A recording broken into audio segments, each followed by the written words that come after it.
foo tourné moom ngay dégg dañ si ñëwaat léegi mais la convocation de Madiambal Diagne gis nañ léegi aussi moom à travers ses comptes daal dinay annoncé que ne demain dañ ko daal di convoqué à partir de 10 heures foofu ca cybercriminalité ba léegi nag moom xamul la ma waral sa convocation mais dana wuy ji pour xam lan lañ ko toppee.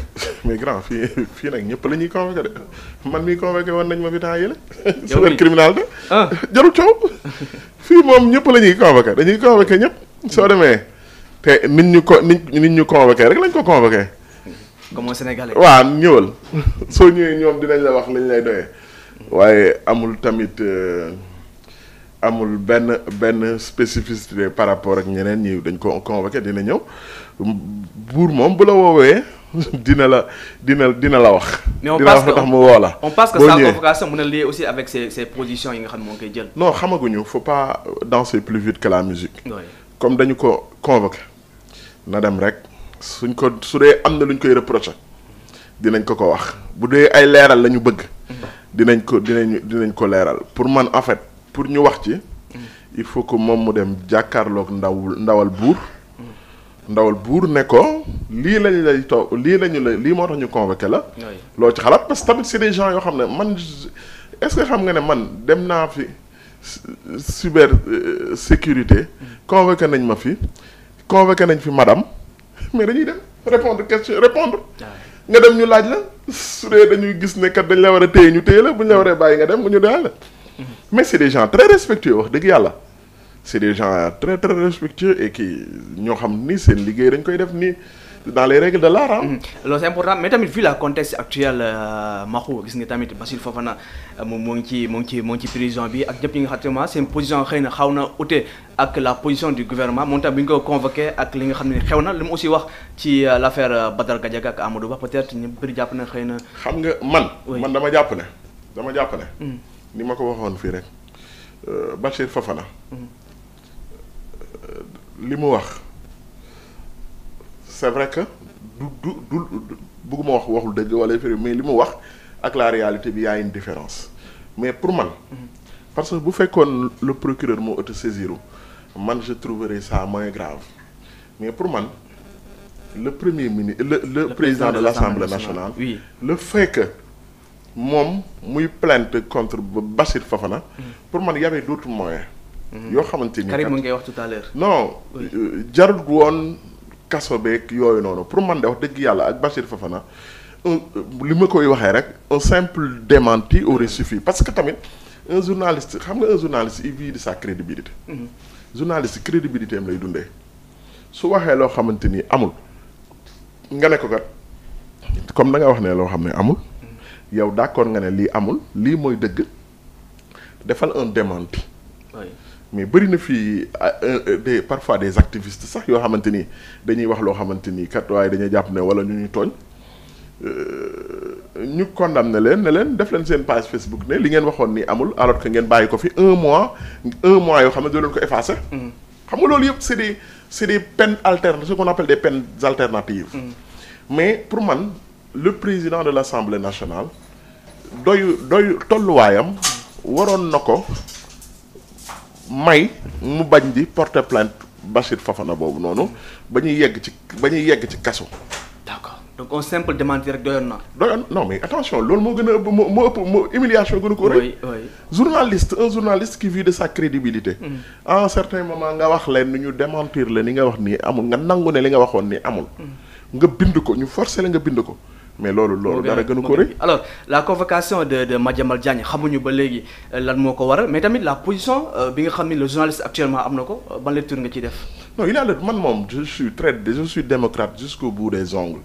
pour man. Oui. Rien n'empêche quelqu'un boo xamante ni tu ne partages pas les positions du régime. nga respecter ko dans les règles yi nga xamante ni kat état de droit loolu la may. mais c'est vrai que su fekkee da nga wax loo xamante ni amul yoon am na droit woo la comme ni ñuy woowee ñëpp dama ne la man woo nañ ma fi woo nañ fi madame ñaari yoon.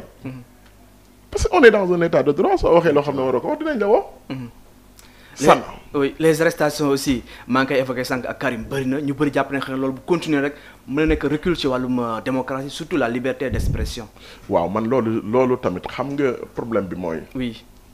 gis nga liberté d'expression dañ ko war a ñoŋal mais tamit l'expression doit être responsabilisée. ñaar yëpp dañoo war a am parce que grand man je fais pas partie vous m'accusez souvent d'attaquer Pastef mais man je fais pas partie des gens yi nga xam ne dañoo jàpp ne nit ki am na droit lu ko neex mu wax dans un état de droit. Parce qu'il faut de la responsabilité gis nga grand on vit une situation très très difficile dans ce pays là nit ñi xamuñu ko mais la situation économique on est au bord du gouffre. On est au bord du gouffre. Il suffit de peu que le pays gis nga suñu demee ba nekk ci cessation de paiement ñu nekk ci peut être un état en faillite. wallahi bés bu ñu yeggee la foofu dina garaaw lool te on soriwuñu ko. soriwuñu ko non Barclay loolu la wax sur les rapports des finances de la République du Sénégal. nee na on est au bord du gouffre. Le pays presque bu continuer day yegg ci cessation de paiement loolu ñun ñëpp war nañoo xam ne situation bi ñu nekk nii elle est très grave la justice doit faire son travail kan moo fuy indi réew mi kan moo ko def loolu kiiwul mais pour man c'est de la responsabilité de tout un chacun mu ñëw xam ne fii bu ñu fa yeggee baaxul ci nguur gi de mais baaxul ci ñun te baaxul ci ñi nga xamante nii kat nguur gi bu fi jógee ñi ko war a remplacer. Il faut cette responsabilité donc ku nekk war na jël conscience de la situation elle est critique gis nga pour man. looloo jaraat toog waxtaane ko parce que dëkk bi fi mu toll nii dama ne képp koo xamante ni jàng nga finance et économie xam nga ne les clignotants sont en rouge alors que loolu dafa war a interpeller tout un chacun.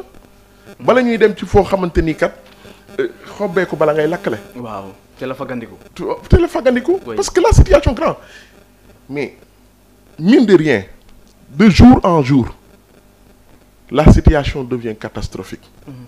Macky Sall ba muy dem ñeneen ñoo ngi yeggoon ci 99% de par rapport au PIB dette bi. oui léegi moo ngi ci 119%. oui effectivement par rapport au PIB. xam nga loolu dafa grave. Qu'est-ce qui s'est passé loolu yëpp war nañ ci waxtaan parce que man c'est vrai que li Karim wax ak li ma yaakaar bokkul. parce que si on parle tout juste de l'économie dëkk day leb parfois gis nga am na defoon naa leen fii benn exposé par rapport ak emprunt obligataire yi Sénégal lancé sur le marché de l'UEMOA. ma ne la am na benn boo xamante ni bi ci gën a gudd ça date de 15 ans. bii date de 15 ans xam nga kañ lay jeex. su dee 2015 la kañ lay jeex 2040 xam nga loolu mën na dama lay wax je dis un exemple. oui mën na fekk Diomaye régime am jeex. beneen régime ñëwaat. beneen régime ñëw ba ñii nekk ci opposition bi que ça soit nu mu tuddati que ça soit. Barthélemy Thierno Alassane Sall Bougane. ñëw nekk président continuer di fay ay bor yi nga xamante ni kat dañuy naan ci période Diomaye lañ ko leb. parce que ce qu'on appelle li wolof moo ko expliquer à un terme très clair suul bukki dafa am en économie li ñuy wax des dettes qui arrivent en maturité. maanaam boo lebee parfois da ngay leb pour 15 ans nit état dina leb sax pour 35 ans état dina leb pour 40 ans est-ce que yaa ngi dégg bu baax.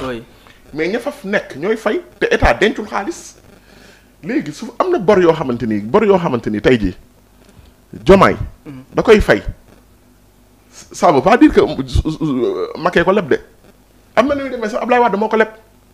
mais c'est normal aussi parce que état noonu lay demee état noonu lay demee léegi nag. da ngay leb pour fay bor parce que dencoo qu'est-ce que tu vas faire da ngay leb tey jii mën nañoo leb 1500 milliards. pour fay bor yi. bu ñu fayee bor yi ba pare parce que bor yooyu dafa yegg ci en maturité mooy maanaam dañ ko war a fay bu ñu ko fayul dañuy nekk en situation de paiement. waaw te loolu baaxul ci état bi. mais y a certains qui pensent que ne dette obligataire yi. emprunt obligataire waaw ndax amul lu gën a nekk urgence actuellement. mais emprunt obligataire amoo grand xam nga li ma lay jox exemple mooy la da nga nekk ci kër. nga ñëw fekk ci bor boo xamante ni SDE arrière la boo xam ne ka fi nekkoon moo ko yore. moo ko fi bàyyi. soo fayul dañu couper sa ndox. waaw boo fayul dañu couper sa ndox. te boo ñu couper sa ndox kër gi baaxul day yàq kër gi qu'est-ce que tu vas faire. tu es obligé te li ngay fayeeku. oui mayu la nga fay bor bi. lan rek nga mën dem lebi ñaar moo mën a nekk état ñaar la mën a jëlee xaalis mu leb wala ay ñett quoi en fait su ma génnee li nga xam ne ay don la. wala fiscalité recette état bi. foofu la ko mën a jëlee ci sénégalais yi la ko mën a jëlee. foofu la ko mën a jëlee. wala mu leb ak fan la mën a jëlee xaalis feneen. donc loolu moo tax dañuy leb justifier leb bi nu mu taux de leb bi nu mu. leb bi dañoo leb pour fay bor bu taxaw nan ngay def léegi da ngay taxaw nga ne état ñële. c'est gis nga tey ji procédure la ñàkk fay bor procédure la il faut que état bi nem ne dafa nekk en faillite. te boo nekkee en faillite bor ba nga daan leb doo ko leb mënatoo ko lebati. xaalis ba nga daan lebal nii ba ngay levé taux bi day gën a élevé. non mënatoo ko lebati. taux bi day gën a élevé.